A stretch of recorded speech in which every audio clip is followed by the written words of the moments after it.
Hello， 同学们好，我是梅一登肖老师。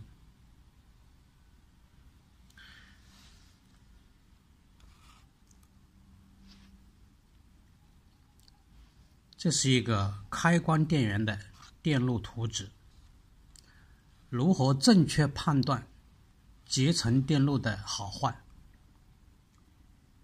这是我们学习维修开关电源的关键字点。其实这个集成电路的判断好坏，我们有一个重要的方法，就是测试这个集成电路7、8两角的这个电压。通过这个电压，我们就可以判断这个集成电路的好坏。在这个整弹 IC 集成电路当中，8角它里面有个基准稳压电源，5伏产生的这个基准稳压电源，那么8角就应该是有一个5伏的电压输出。测试这个5伏的电压值，我们基本上可以判断里面这个 IC 有没有问题。再一个就是7角，7角是 VCC 角，电源角。这个 VCC 角也是一个很关键的电源测试点。好，下面我们就通过这个实操来教大家怎么样测试这个集成电路的好坏。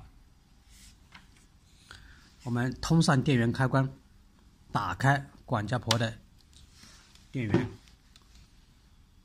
打开瞬间，我们发现管家婆显示屏上有一个 2.52 瓦的待机功耗。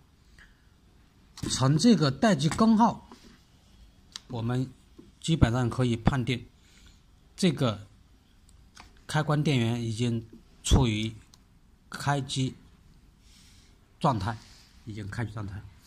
没有大的毛病啊。通过这个待机功耗，我们可以看出来它是没有大的毛病。好，如何测试这个 IC 7、8角？我们黑表笔找到这个热地，热地就是这个滤波电容的负极，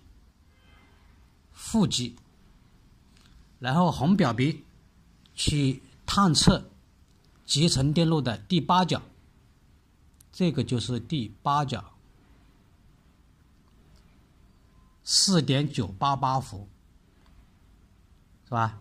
这个角是5伏的啊，我们测出来 4.988 伏，相当接近啊，证明里面这个基准稳压电源是没有问题的。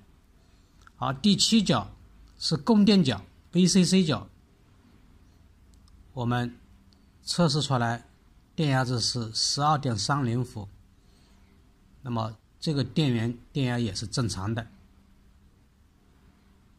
通过这2个数据的测试，我们就可以判断我们这个整弹电路是 OK 的啊，是没有问题的。